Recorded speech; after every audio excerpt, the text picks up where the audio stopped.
Hey, Ethel Joy here. So I was really fortunate recently to receive an ARC for J.D. Hollifield's Life as We Know It. Full disclosure, I've never read any of her books. I've always seen them and say, oh, I gotta read them, but I just have not had the time to do it. And so this past couple weeks, I've had some time and I decided to read her book. And this was her first book. Yes, it's number 4 in her Love Not Included series. And I can't wait to go back and read the rest of them because they were that good. And I like her humor in this book. And there's more than just the humor. There's the humor and the tension and this pull that this couple has towards each other. Penny is very, very talented at what she does. And she's a really good numbers person. And then she finds out that her boyfriend just doesn't want her anymore. So her friends decide that, you need to go on a cruise. So she goes on this cruise to kind of get over everything and just kind of start her life back over. And her friends kind of said, hey, you need to have a cruise hookup. You're never going to see this person ever again.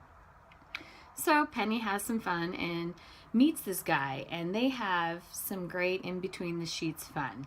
And, she wakes up the next morning and she's like, oh crap, I got to get off this boat. It's time to fly home. And she leaves her Jimmy Choos behind. Her Choos. She leaves them behind. And she's thinking, I'm never going to see this guy again. So she's kind of bummed she left her favorite shoes, but then she also just didn't. They had something, but she said it's just a one-night stand, so I'm going to leave it like that. She goes back to work. She works for this really arrogant kind of a man, and he kind of has her do everything, and he takes all the credit. So she's working really hard, and this new client comes up, and it's a client that wants to do some green energy, wants to build something that's worthy to the environment, which is amazing. And I completely, even though this is a book, I completely support this idea. And she works really hard. She goes in, she walks into the presentation. She's going to kick ass and take names. Comes face to face with Sam, her one-night stand on the cruise. And he's thinking he was never, ever going to see her again. And he's elated to see her because he was looking for her and he was going to find her.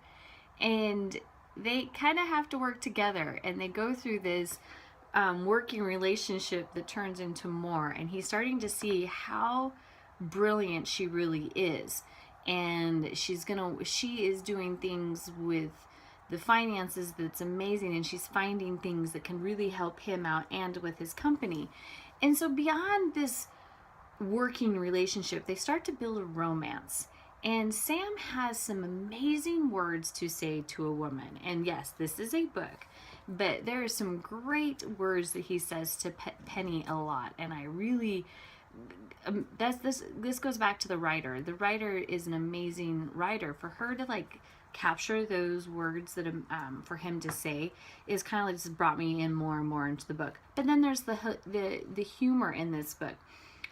The humor that these have, and then you throw in her friends on top of it. Literally laughing out loud, crying because I was laughing. I may, had to control myself and, make sure I didn't pee my pants, because a couple times it was pretty good. And I had to reread things. I'm like, did I just reread that again? But that's what I like about this book, is that it brings everybody together. They have an amazing supporting cast of her friends and Sam's life and just what he's gonna do. And these two they embark on something, and I liked it a lot, and I can't wait to read more, and I can't wait to read more in this series. Even though this is a complete standalone, it's really good. And again, it's my first read, so I'll be reading more of JD's books, and I couldn't put it down. So great job. Enjoy my reviews. Hope you guys are having a great week, and talk to you later.